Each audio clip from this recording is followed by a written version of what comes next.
হে ঈমানদার ব্যক্তিরা, তোমরা কাফেরদের মতো হও না।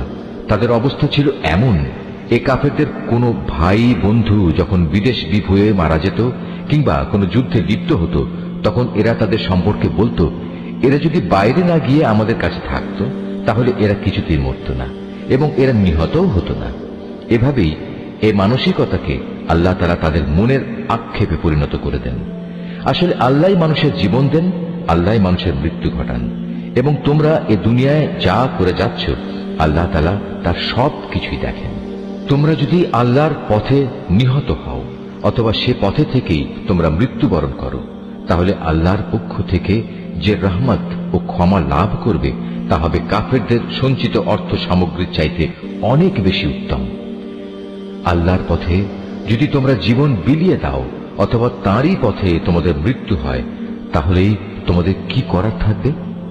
কারণ তোমাদের তো একদিন আল্লাহ তাআলার সমীপে এমনি একত্রিত করা হবে। এটা আল্লাহর এক অসীম দয়া যে তুমি এদের সাথে ছিলে কোমল প্রকৃতির মানুষ। এর বিপরীত যদি তুমি নিষ্ঠুর ও পাষাণ হৃদয়ের মানুষ হতে, তাহলে এসব লোক তোমার আশপাশ থেকে সরে যেত। অতএব তুমি এদের অপরাধ সমূহ মাফ করে দাও, এদের জন্য আল্লাহর কাছে ক্ষমা প্রার্থনা করো এবং কাজকর্মের ব্যাপারে এদের সাথে পরামর্শ করো।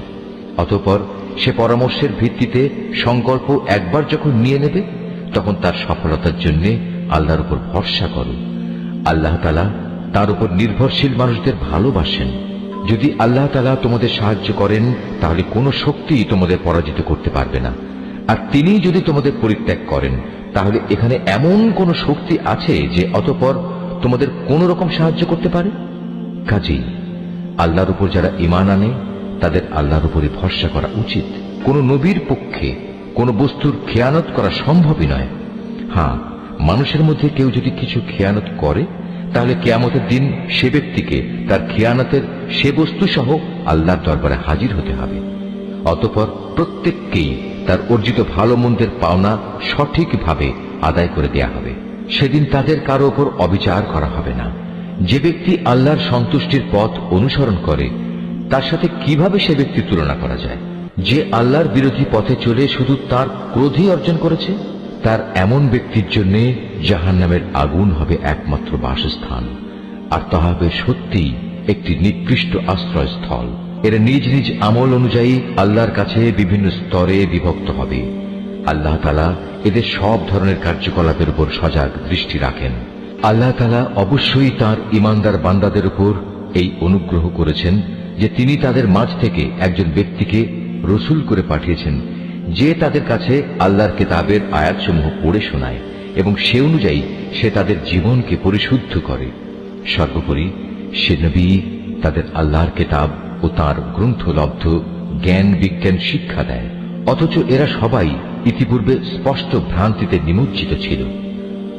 যখনই তোমাদের উপর ওহদ যুদ্ধের বিপদ নেমে এলো, তখনই তোমরা বলতে শুরু করলে, পরাজয়ের এই বিপদ কিভাবে এলো, কার দোষে এলো? অথচ বদরের যুদ্ধে এর চাইতে দ্বিগুণ পরাজয়ের বিপদ তো তোমরাই তাদের ঘটিয়েছিলে। হে নবী, তুমি বলো, এটা এসেছে তোমাদের নিজেদের কারণেই। আল্লাহ তাআলা সর্ববিষয়ের উপর অসীম ক্ষমতায় ক্ষমতাবান। উহুদের ময়দানে দুদলের সম্মুখ লড়াইয়ের দিনে যে সাময়িক বিপর্যয় তোমাদের উপর এসেছিল, তা এসেছে আল্লাহর ইচ্ছায়। এই বিপর্যয় দিয়ে আল্লাহ তাআলা একথাটা জেনে নিতে চান, কারা তাঁর উপর সঠিক অর্থে ঈমান এনেছে। এর মাধ্যমে তাদের পরিচয় তিনি জেনে নেবেন। যারা এই চরম মুহূর্তে মুনাফিকি করেছে, এ মুনাফিকদের যখন বলা হয়েছিল যে সবাই একসাথে আল্লাহর পথে লড়াই করো, অথবা কমপক্ষে নিজেদের শহরের প্রতিরক্ষাটুকু তোমরা করো, তখনও তারা বলল, যদি আমরা জানতাম আজ সত্যি সত্যি যুদ্ধ হবে, তাহলে অবশ্যই আমরা তোমাদের অনুসরণ করতাম। এ সময় তারা ঈমানের চাইতে কুফরিরই বেশি কাছাকাছি অবস্থান করছিল। এরা মুখে এমন সব কথা বলে যা তাদের অন্তরে নেই, আর এরা যা কিছু গোপন করে আল্লাহ তাআলা তা সম্যক অবগত আছেন। এরা হচ্ছে সেসব মুনাফিক যারা যুদ্ধ